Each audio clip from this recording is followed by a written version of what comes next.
Hello, and again, welcome to another episode of the Birdbrains podcast. This is episode 8, and I am just one of your hosts, Jay Collins, and with me I have the usual roundup of bird pilots, Envy and Clay. What's going on, fellas?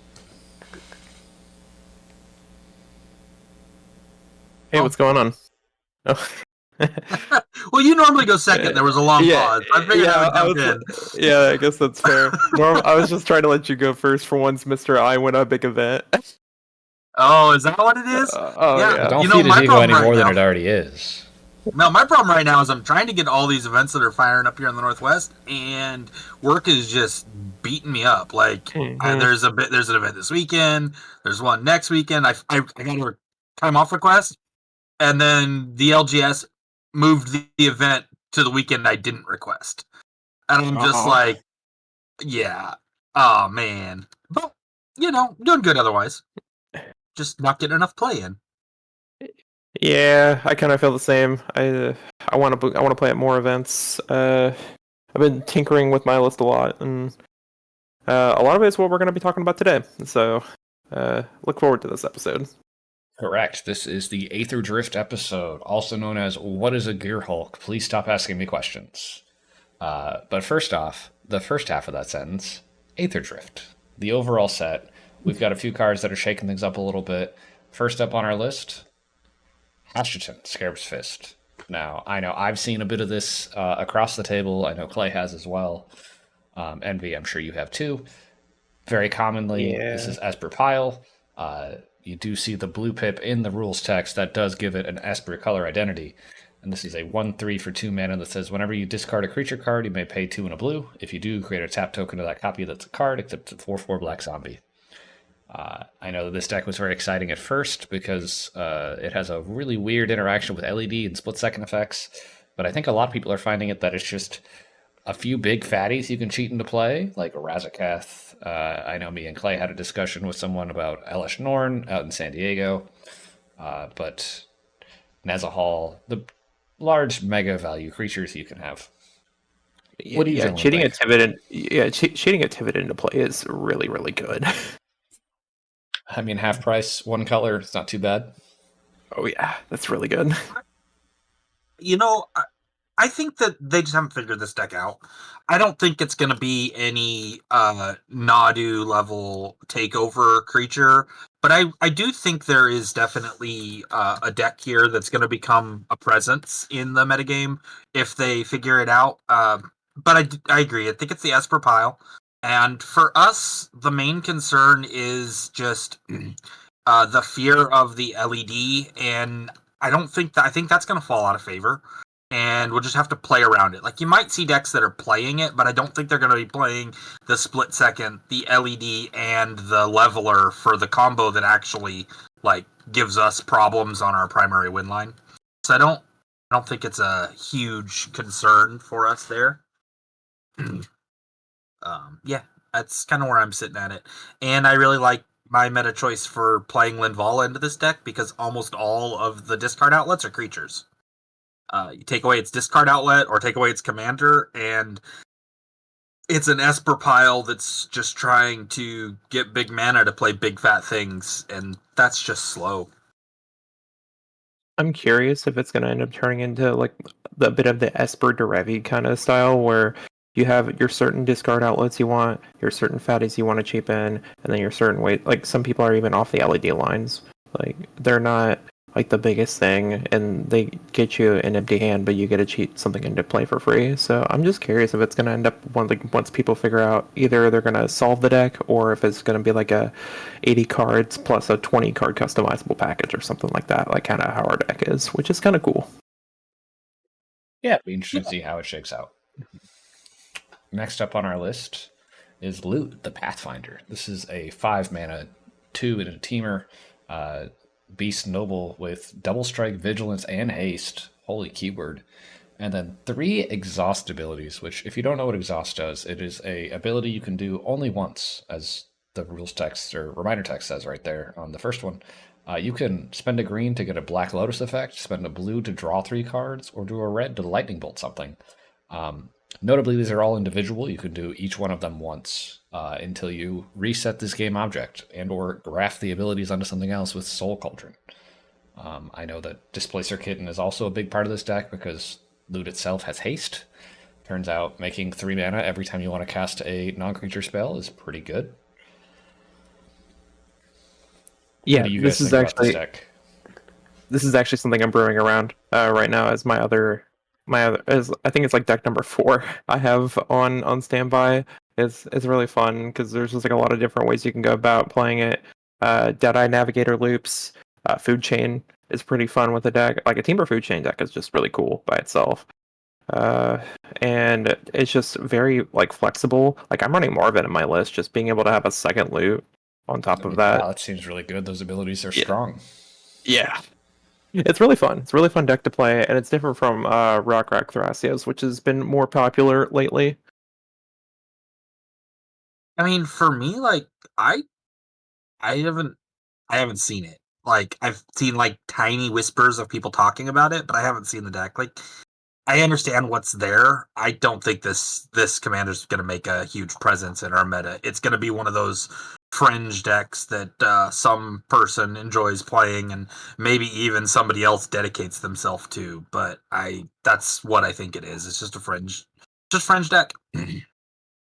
Yeah, I think it's like preference. Like if you want, I think it's better into somewhat more mid-range than like Rockrak Thrasios. Like Rockrak Thrasios can grind a little bit, but I think this grinds a little bit better than that. So if you want more speed, then you go Rockrak. If you want more grindy, you go this.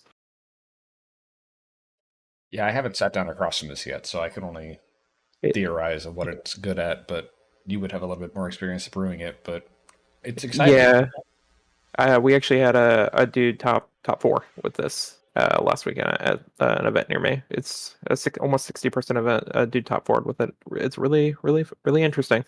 Oh, yeah. Well, with the exciting commanders out of the way, next up we have Unstoppable Plan. 2 and a blue for an enchantment. At the beginning of your end step, untap all non-land permanents you control. This one I'm kind of iffy on. It is something. Like it's a the opposite of Wilderness Reclamation that untaps all your lands in your end step. This untaps everything else. This could be a stasis enabler. You untap a blue source like a Birds of Paradise or an Arcane Signet. Allows you to pay that blue every upkeep. Nice and easy. Allows you to abuse things like Monolith, Mana Vault, things that don't normally untap. This gets around that. Maybe you have just enough mana to go off in your end step with this, let alone you couldn't get there in your second main or something. This might give you the little extra kick you need. However, given that we don't have an outlet, I don't know how much we want to be using this. An outlet naturally at all times, I should say. Yeah, like I kind of put this on the list mostly just more for the stacks decks, because just being able to untap all your stuff, like if you have like an orb effect, or if you have or not an orb effect, but like a tap effect Static that's Orb, on board. Winter Moon, etc. Yeah. Yeah, well, this isn't untap non-lands, so it's more right. if you have stuff that's like tapping down all permanents. What's also interesting is that you can also do an intuition pile with this because you can just go grab Savian's Wreck this and stasis. That is interesting. And it also combos with what's the card that doubles? You can pay 2 to copy an activated or triggered ability. Strionic Resonator. There's a couple versions of that card with like Lithiform Engine as well. Yeah, so I mean it does have a way to make infinite mana. So like if you're in this if you're in more of a Snaxy shell and you're planning on tapping like everyone's permanents down, it might be something to play. But I just put it on the list because I think it's a card we're going to see. Yeah, I think it's a card we're going to see in the format. It's a powerful card. I just don't really see it as synergizing with our game plan with Derevi. I think the interaction with like combat step, tapping your own Trinisphere, and then having it untap at end of turn automatically is cute. But I really don't think this is where we want to be. It's definitely a card to watch. If you're one of those guys like Jake over here who collects his binder of bird pieces, I'd probably put this in my bird binder. I'm not saying I'll ever play it, but it's definitely a powerful card in our colors that might be worth playing, as you say, in our stack states.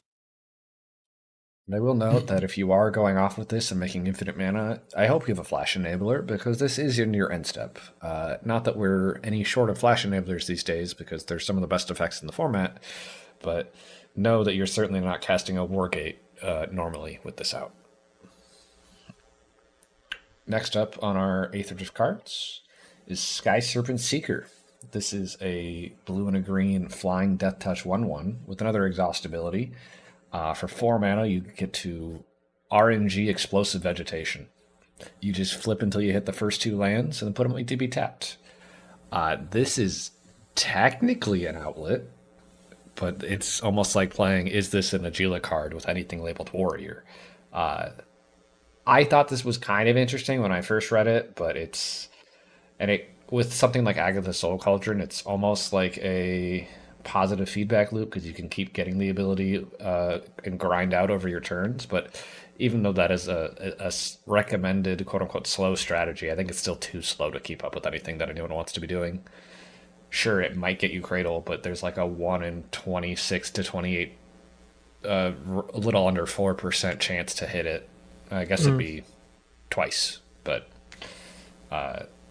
because you don't pick the land, it's interesting.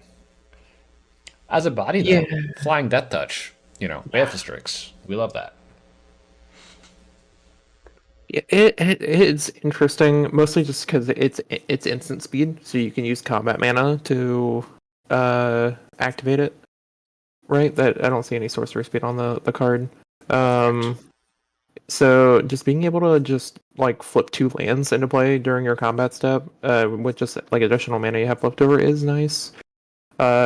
If you're on the Kitten version of the deck, you can just keep repetitively flickering this card and just keep resetting the exhaust ability, which is not bad.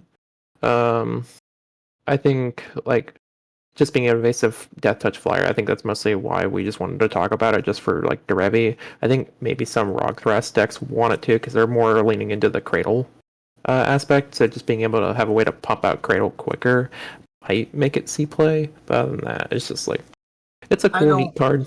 It's like 105, 110 range. Yeah. It's certainly not competing for like a premier slot in our deck, but if you wanted to power down for some reason, there you go. As things stand right now, I would not say this is a CDH card. This is a high-powered casual card, and I know we have a lot of people who are interested in Derevi for high-powered casual, but it's not our focus. And I think that as a flying 1/1, it's an okay card to play for that. I don't think you're going to see this in CDH. It's just too much mana. It's 6 mana for 2 random lands out of your deck. Yeah. And I don't see it.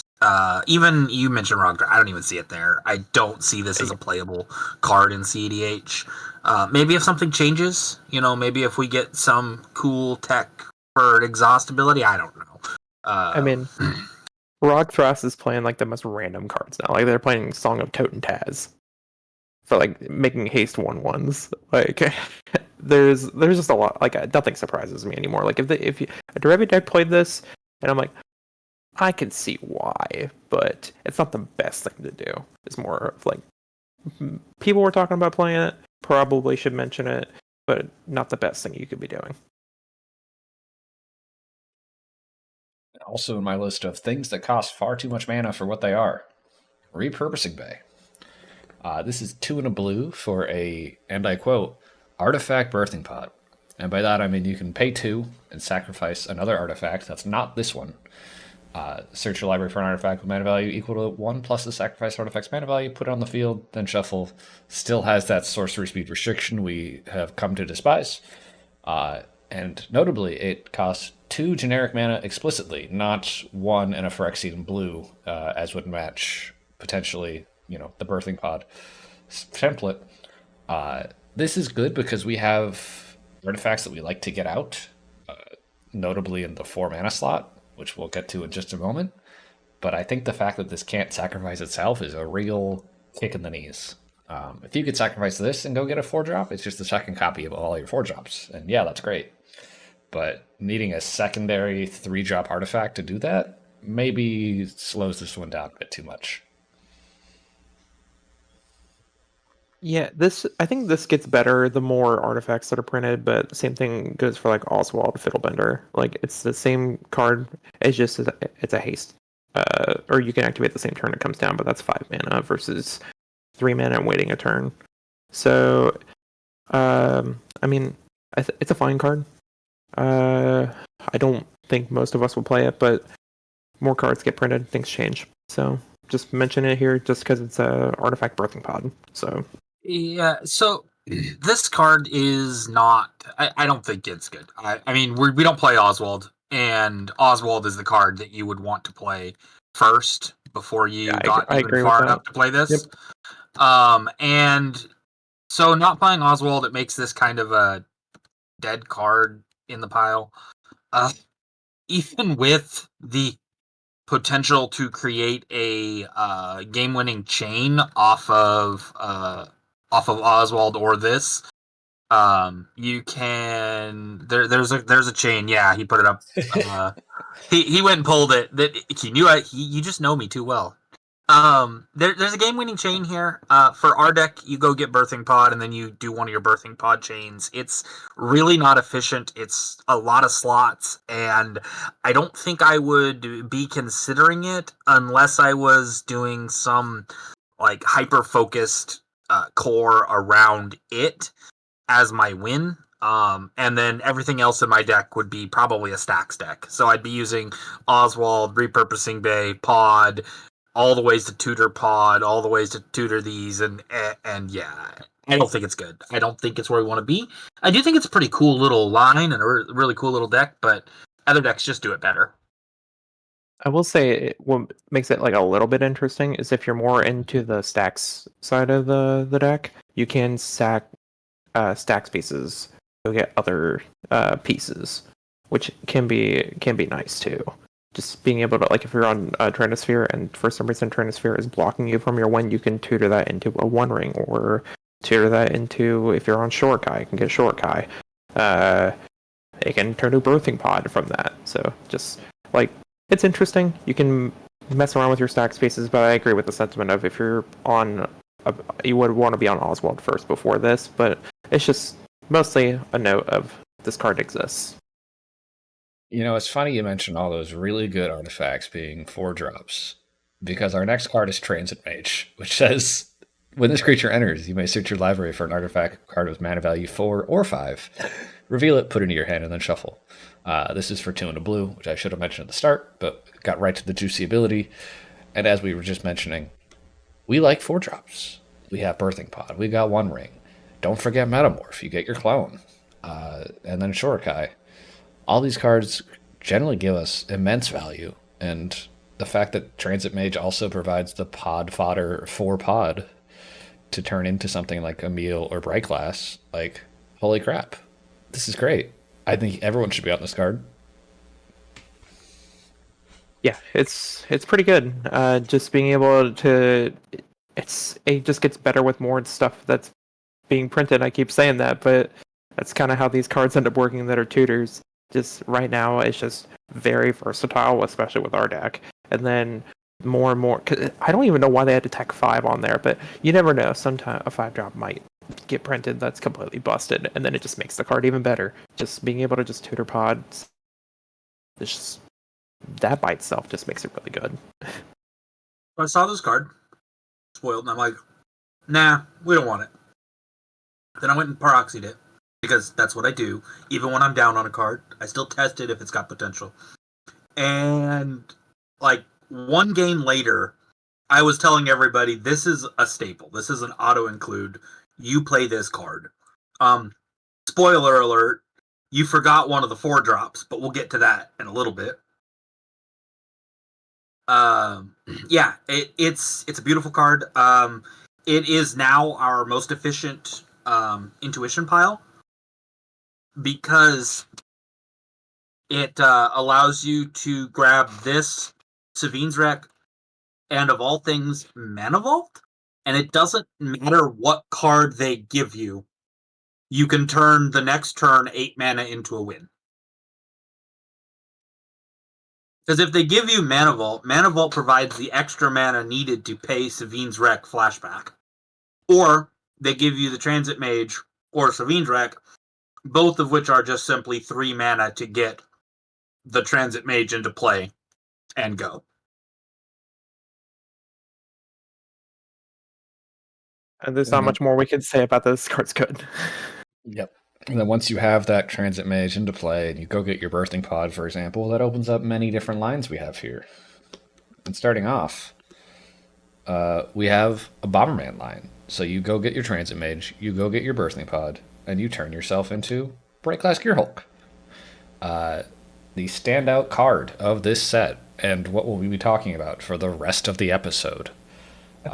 Whatever the length of the four-mana episode. artifact you forgot. Oh man, shucks.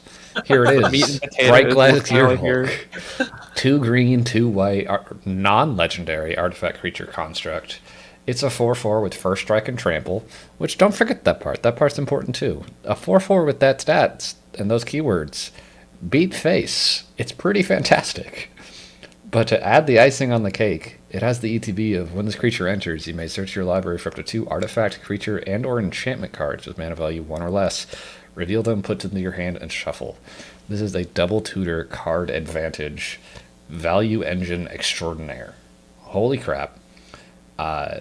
Notably, unlike Urza's Saga, for example, that has explicitly 0 and 1 generic mana cost. This is just mana value 1 or less, so you can go get colored things. You can go get anything that fits these conditions, you know?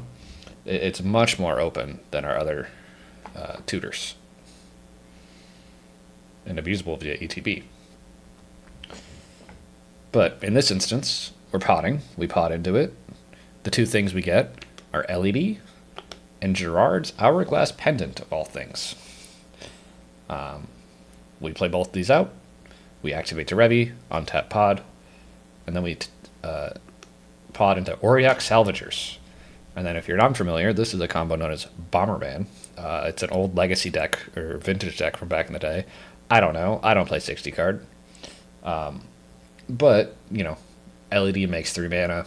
You can activate Auriok Salvagers for 2. You make infinite white. You make a lot of white. You spend that excess white to make other colors of mana. You can also use Gerard's Hourglass Pendant to return Derevi back to the field to give you another pod. To go start either, you can go into Emiel, you can blink Break Glass, you can go all the way up the chain. This works with any outlet you like. Did I miss anything? No. So the reason you grab Gerard's Pendant to begin with is when you first pod the Derevi into the Bright Glass, you let Derevi go to the graveyard. Then you can use the Gerard's Hourglass Pendant to return both LED and Derevi to play because you use the LED mana to activate the Gerard's Pendant. It's kind of this card lets us reduce the mana cost by a little bit. If you don't use the Hourglass Pendant, you can go grab any mana rock in its place. It just makes the line cost a little bit more mana. Once you start looping, once you go get Auriok Salvagers, you let Derevi go to the command zone instead of the graveyard. And once you start looping LED for infinite mana, you can just bring the Derevi back in, untap, and you're good to go. It's a very fragile combo. Bomberman, Lion's Eye Diamond. It has the added benefit of being able to go get a protection piece with your pod before you start the combo if you can attack with Derevi. But otherwise, this is an attempt to spend 2 less mana, or 1 less mana if you're not on the Gerard's Hourglass Pendant, and win as fast as possible. Yeah, I don't think we should be on it. Yeah, this is the fastest of all the combos we're going to be talking about with Bright Glass. Like, this is more all-in, mostly because discarding your hand is obviously not too great, but it will get you there the fastest out of everything that we're going to be talking about, and the least amount of mana. Correct. You will fold to like 1 counterspell though, because unlike Breach decks, which can cast all their protection spells from the graveyard when they pitch them to LED, we can't do that. At least not normally. There's a couple effects that allow us to do so, but it's a lot of hoops to jump through. Our next combo, however, is one that Clay has recently got experience with. Displacer Kitten. And I'll let you take it from here, Clay. So this is the primary combo that I replaced in my deck with Aetherdrift. The idea is Birthing Pod and Derevi in play. That's the basic premise for almost all of our Bright Glass. That's where our conversation was.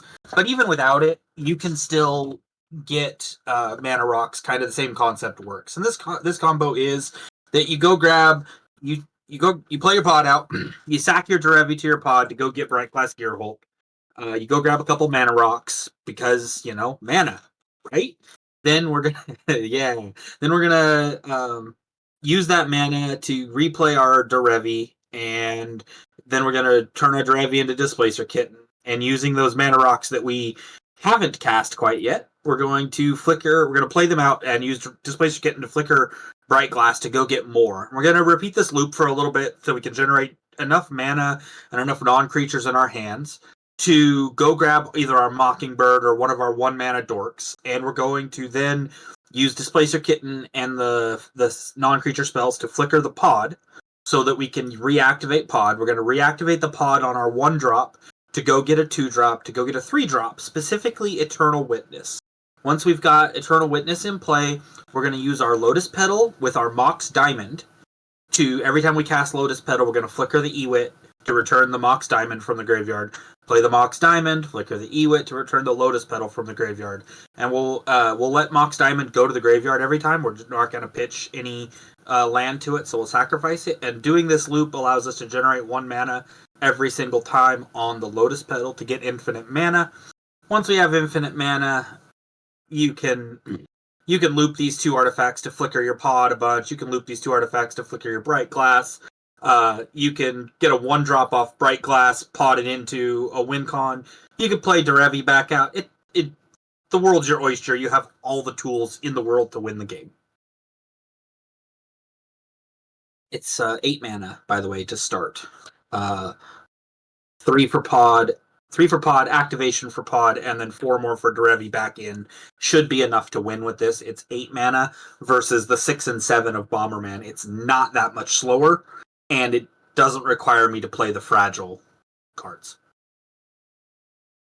Yeah, it's very versatile with like how you can go about it, because you just tutor whatever rocks you need or however like line you can get there, because whatever you draw into obviously is less stuff that you have, but if you just have everything in your deck, you can just churn through it by flickering your Gearhulk. But I would say like the only like real downside to this is that you're just casting a ton of spells, so there's just more interaction points on it. Like you turn on Flusterstorm a lot easier. Well, I guess you really won't need Flusterstorm because you're not really casting instant sorceries. But Mind Break Trap typically is something that you're gonna have to worry about a little bit more with this line. I think probably, right? No, I mean, if they don't counter you by like the 2nd or 3rd flicker of Bright Glass, you can just take a 1-drop, and before you go get Ewit, before you go get Ewit, you grab a 1-drop, you play out that 1-drop, and you turn that 1-drop into Grand Abolisher, and then it doesn't matter anymore. Like, there might be a fish or something. It's really not gonna matter much anymore. They're drawing for a single card, maybe. You got a lot of options. I wouldn't worry about it. Maybe if you're playing into a fish, specifically a fish, you might have to worry about something. I recently opted for some of the Bright Glass toolbox items that will help deal with that. We'll talk about that when we talk about Bright Glass's toolbox, but I'm not even worried about playing into a fish. You're going to feed 4 or 5 cards to the person, and then you're going to have a Grand Abolisher in play, if that's the concern, and they either drew it or they didn't in those cards.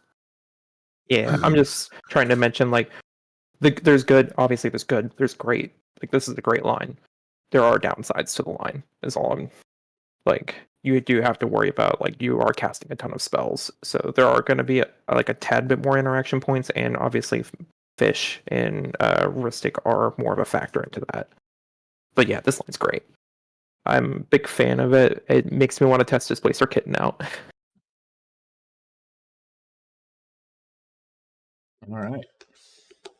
Well, Envy, you have another combo featuring Bright Glass that you've been testing out. So why don't you tell us more about Yisan and what you've been doing with Yes, that? I am back on the Yisan train. So I think this is probably the slowest of all the bright glass combos we're going to be talking about. But it's also probably has the least amount of interaction points for like counters. So the combo line is if you don't cast Yisan the same turn, it's 8 mana, 4 of it being green. If you cast Yisan, or if you put Yisan into play the same turn with a haste enabler, it is 11 mana, obviously including Yisan's casting cost. But Yisan tutors up the whole combo by itself. So typically you Yisan into play, you go get your Kyrian Ranger. Then you go to combat, you can untap Yisan. All you need is like one untap, I believe, because no, 2 untaps. So you untap Yisan, go get Biomancer's Familiar after that to get the cost reduction. You then activate Kyrian Ranger with the 3rd untap trigger on the stack, and then double activate Yisan to go get both Bright Glass Gearhulk and Emiel into play. When Bright Glass Gearhulk enters, you get Mana Vault, Soul Ring, whatever rock you want to get, and then any other card. It really doesn't matter. So after that, you cast the Mana Vault, and then after that, your Emiel only costs 1 mana to activate because of the Biomancer's Familiar. So then you have your infinite mana with your Derevi, and your Bright Glass Gearhulk can tutor whatever finisher you want to do. You can go get a 1-drop for Mockingbird to clone whatever line you want. You can go get Walking Ballista if you're into that. You can go get Spectral Sailor to draw your deck. It's just very, very versatile with how you can do it. The line can change up depending on, like, if you have nothing on board, if you don't have the mana generator or the cost reducer or the Kyrian Ranger in play. Like, I have had lines where I've had the haste enabler, and I just go get Kyrian on 1, Grand Abolisher on 2, Fabro Elder on 3 to get that, and then Bright Glass or Emiel on 4. I've had to do that and be able to get there. It's just very flexible on how you can use the package, but this like small compact package just gets the whole line by itself. It's pretty powerful. I've been enjoying it. It's yeah, not much more I could say about that. Yeah, I know a number of bird pilots have been playing this out, and it's been a very exciting topic as of late. So that's why it's a good thing we got it covered. So thank you for that. Yeah. It does also somewhat run into the problem of if people kill the Yisan, obviously that's also somewhat of a contention point. It doesn't run into the same problem as Sisei does, where if you play Captain Sisei, a lot of people are just like, we gotta kill the Sisei, this grabs Cradle, this grabs Emiel, yada yada yada. A lot of people will just kind of just like Yisan. I've had Yisan probably die once or twice since I re-put it back in before it gets back to my turn. A lot of the times, as soon as it sticks, it makes it back to my turn, and then I could just go from there. I mean, I imagine your opponents are going to look at Yisan and they're not going to care much because they believe that they can just interact with it as it's going. But really, even if you get Korean Ranger and then another activation off, and then they remove Yisan because they're now scared you're going to chain something, you can go get a 2-drop out of your deck, and it doesn't have to be Biomancers. It's really flexible for the value.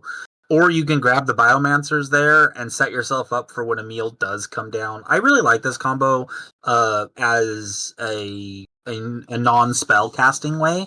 I also really like the interaction with Emiel and Bright Glass, which is our next combo, because Bright Glass just gets all the parts you need for Emiel if you're on training grounds. Even then, like it's a beautiful flicker target. Bright Glass is your fabled 4-mana pod outlet. Is the beautiful. If you also have the haste enabler out, Yisan is also the win condition because you can just fetch your outlet from that too, which is kind of funny. Yeah, because you flicker Yisan and then go get your win. Well, and so Concordant Crossroads is the haste enabler on Bright Glass. So you flicker Bright Yeah. Glass to get the haste enabler, and then flicker Yisan to go get whatever you need to win the game. Like, yeah, it's all there. Yeah, I've currently opted not to play because I'm in the middle of testing a bunch of stuff. I've opted currently not to play Concordant. I'm only on 1,000-year elixir right now, which has also been very good, mostly just because of the additional untap you get. Because I've had I've had to be able to go off like before combat where I can get Kyrian, I untap, go get Biomancers. I use the 1,000-year to also untap to go from there. That's been really nice too. I did enjoy the untap on Thousand Elixir when I was on it. It's a pretty enjoyable time. But as Clay kind of spoiled early, our final combo here for Emiel is just you get Bright Glass, you get Emiel. I can't seem to see where I placed my fingers to get the correct pictures out, but and then you'll get Training Grounds and your Soul Ring, and it's just easy infinite from there. But those are the lines, you know. Anyone could play through a line, but what this deck does perfectly is layered combo, and Bright Glass is truly the ultimate toolbox gatherer for us. There's so many available pieces at 1 mana or less that we can discuss here. So we kind of separated them into different categories. So first up, we have card draw. I'm sure there's more than this. These are the best ones that we could think of off the top of our head. Mystic Remora, Esper Sentinel, you're very familiar with these cards, very often coming down on turn 1 of your opponent's game. Spectral Sailor is maybe the one you don't see most of the time, but if you're a diehard Derevi fan, you know what this card does. It's a mana outlet to draw your entire deck. It is an evasive flyer. It has flash even, just as icing on top. Commonly seen in a lot of Malcolm decks because it also makes treasures there. We don't get that benefit, but it's an outlet that draws you your deck and can get you to your other outlet to actually end the game once you have infinite mana with your Bright Glass Gearhulk. Yeah, just I think it's good been seeing a little bit more of an uptick since Bright Glass got printed.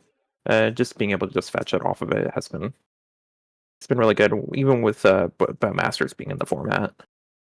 I don't like it as a slot, but I understand it's a good card, and I'm a big proponent of like the Mockingbird is all you need as an outlet, and some people just don't. They're not as comfortable with that, and they keep mentioning things like Walking Ballista, which you can get with Bright Glass, but I think that Spectral Sailor is the answer to your outlet problems. If you're worried about having an outlet and you want to be able to get it off of Bright Glass, and you don't think your Mockingbird or whatever is going to get you there, Spectral Sailor's, in my opinion, the way to go. It's the best all-around card. If you happen to be on Training Grounds, you can fetch Spectral Sailor and Training Grounds. You can play them both out. The beautiful part about all three of these cards is they're 1 mana. So, you know, your Bright Glass comes down and you can grab a Mana Rock plus Fish, and you can play the Mana Rock, play Fish immediately for 4 mana. And then you can sit on your fish. You've got 4 mana to keep paying for your fish to get you there. I mean, obviously, you're going to go for fish over Esper Sentinel most of the time, but it's nice to have that option available to you. And again, you could do the same thing. You can go get the Mana Rock. You can play the Esper Sentinel. You can go get the Mana Rock or the Training Grounds, or heck, even something else to go with the Spectral Sailor and put yourself into an outlet position. Attack with your 1/1, whatever you're gonna do there. I mean, I've definitely had games where I just hardcast Bright Glass from hand, and I just end up getting Remora and Esper Sentinel, and then after my combat untaps, I just play them both out and enjoy the value. Yeah, it's been very good. Yeah. Bright Glass also has a lot of utility options for us. We mentioned Training Grounds. You've got Concordant Crossroads as a haste enabler.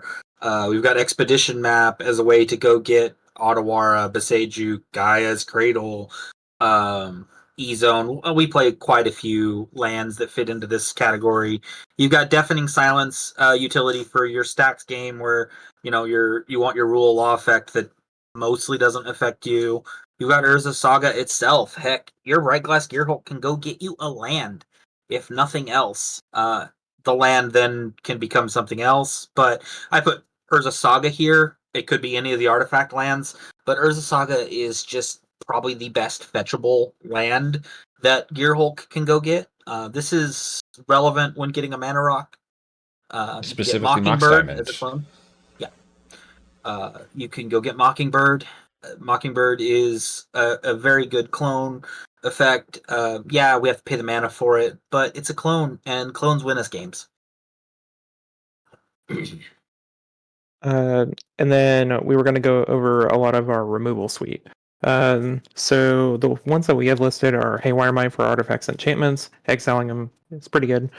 There is Seal of Removal, Static Prison, and Portable Hole. These are more of like your generic like insert, like you can't hit this kind of permanent, but it hits everything else that you would need. Seal of Removal hits a creature stacks piece that you might want to get removed, or something big that's on the board. Portable Hole has a 2 or less CMC restriction, but it stays around, and Static Prison can hit anything, but leaves typically after 2 turns, because I don't think we're going to be playing anything that makes energy. But just being able to have access to just plain like on-board removal, it can be pretty flexible. You never know when you might need it. I know you guys mentioned, this line usually casts a lot of spells because you're manually storming off with Right Glass Gearhulk. Why not Portable Hole the Mystic Remora? Static Prison, that Rhystic Study. You can go get a Haywire Might and get rid of the, well, maybe not the Curse Totem, or the Humility. But you can get rid of the Grafdigger's Cage that's been pestering you this entire game. There's being able to remove things on the spot is very useful. Because you can unimpede your win line and then end the game. Yeah, I went up Haywire Might after Fishbowl. I'm still not 100% sure if I want the Haywire Might or not, but being a colorless 1-mana creature is useful for a lot of other reasons. I think that Static Prison and Haywire Might would be very good includes for if you're having issues with stacked pieces impeding your win line. Those two answers should cleanly answer just about anything you need answered. I'm thinking about going up just Static Prison because it's just a catch-all. But Static Prison is really good. yeah, but I mean, we're still trying to like tinker out everything. Like, obviously, it's very customizable how you can set up your stuff. Like, if you think Portable Hole is more important, that you're going to be able to win within 2 turns, then Portable Hole's good. Seal of Removal, it being blue, you can also just fetch it just for a force. Like, that's not nothing. And obviously, Hero Might just being able to exile whatever you need, also pretty good. Doesn't require haste, doesn't tap itself, just a green mana. Yeah, definitely. Our next category of cards is Protection. Maybe you see the line, but you know that your opponent is sitting on a Mindbreak trap, but you can go get your Vexing Bauble or your Paladin class to make it so they can't cast that spell. If you're more worried about straight up counter spells for maybe something that's green, Allosaurus Shepherd also helps out. Maybe you're needing to cast Derevi with Extort through Blind Obedience for some reason. Let's not delve into the specifics of that, but your green spell you need to have uncounterable. Maybe you need to finish off with a Finale, etc., etc.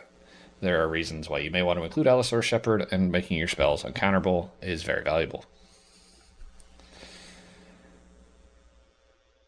So my thought on so a lot of the protections, like, it's nice to have like just the option to be able to have them, but I don't think a lot of these protections, like Paladin class being probably the best one of the bunch, because Vexing Bauble shuts off a lot of your Kitten stuff, and then Allosaurus Shepherd doesn't really hit a lot of your stuff. Besides like Finale and like a Tutor or something like that, like if you need to jam like an Eldritch or something like that, is nice. I think Paladin class being like just the silence effect that you might need can be good, but it's nice to have these. But I don't think I'm going to be playing any of these. Yeah, I think Paladin class is probably the best. Vexing Bauble is really good, but it shuts down a lot of stuff in my deck. If I built around it, Vexing Bauble is the most powerful, but I I still laugh at myself thinking about Paladin class and thinking about, oh man, I'm gonna dump all that mana and level it up to level 3, and then I'm gonna have double striking. No, that's totally high powered casual, but still, it looks beautiful on paper, right? I mean, you never know, stuff happens. But just being able to just chitter and just have like a somewhat of a silence effect, just being able to like force spike all of your potent stuff is not bad. Or Thalia It's a effect. Thalia effect, yeah. That hits permanent spells as well, technically. I'm not sure what it Yeah. flashed in. Tashana's Tidebinder. That would get hit. I've had so much because we're in this crazy meta we're in right now with flash speed being like the biggest thing. Nothing surprises me anymore. I've gotten flashed in what's the blue pirate that I really enjoy, the one that makes ETB, it hits 3 things. Kitesail Kitesail. Arsonist. Yeah, I've gotten flash Kitesail Arsonist in on end step before. Like it like nothing surprises me anymore. Well, in a category that certainly won't surprise you, mana. Now, this is a lot of cards. You've probably seen most of these cards. You've got our mana dorks with Noble Hierarch, Delighted Halfling, Birds of Paradise. Notably, obviously, these are creatures. Will not trigger Kitten. Will need a haste enabler to enjoy, but they are 1-drops you can get. We have 1,000,000 mana rocks. We've got all the zeros here on screen. Opal and Amber, both online with Bright Glass Gearhulk by themselves. You have 3 artifacts at that point, and then Amber technically doesn't tap for a blue if you don't have Derevi out, or another blue legendary permanent. Isn't legendary. Oh, you're right. Bright Glass is not legendary. Sorry. You would need your commander out, but that's usually not a hard ask for us. But it turns Mopal on, so my apologies on that.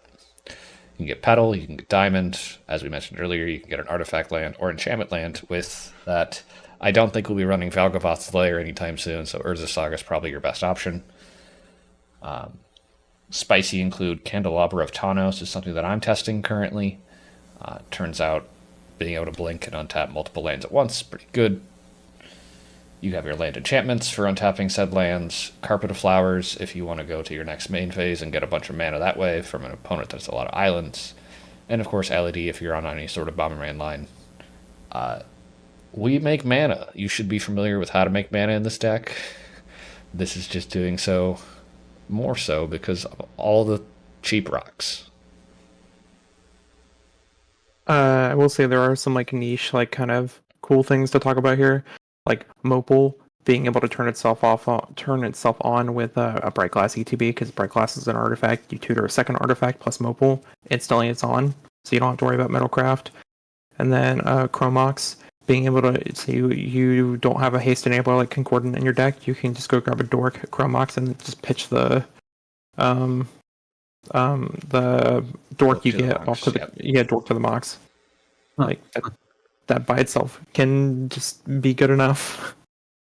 Yeah, I with Kitten, you don't even have to go get the Chrome Mox creature at the same time as Chrome Mox, because you can blink the Bright Glass with Chrome Mox on the stack and go get your whatever you need at that time to imprint.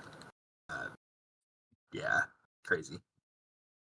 And obviously, out of everything we've talked about with the toolbox stuff, you can mix and match anything you need. So, like, if you think you need blue mana or something, you can just go grab a Seal of Removal for your Chrome Mox, and then you can just go get blue mana. Or if you need mana and a Mockingbird, you can go get that. Like, it's just being able to do all this is just opened up a lot of different stuff with the deck. And obviously, we've listed a lot of options throughout all of these categories of the toolbox, so you should adjust to what you think is best for your meta. You probably don't need every single one of these cards in your deck, for example. If you're on all 3 of Paladin class, Vexing Bubble, and Allosaurus Shepherd, I have questions for you, and they're not good ones. But you're probably on a lot of these pieces already, but knowing what's in your deck and what you can get is the difference between someone that plays one line over and over again and someone that can actually utilize layered combo to its fullest extent.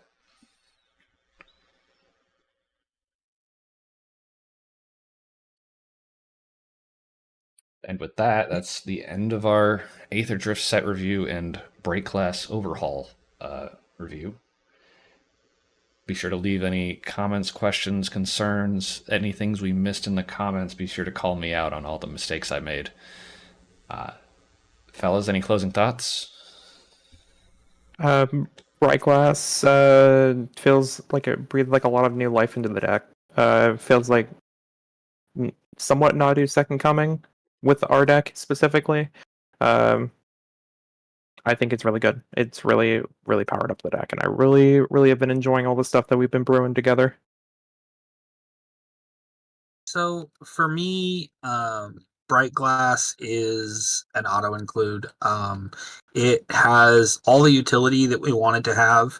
Even if you're on absolutely nothing else, Bright Glass is that 4 mana EMC pod outlet that we've long awaited. It Derevi into Bright Glass gives you an outlet for whatever other combo you've got going on. The synergy with Emiel, with Kitten, the unique line with Bomberman, like there's just so much this card does that you just play it. If you're not playing it, I got questions for you. I don't understand. It's good. I can't go any further. It's just a good card.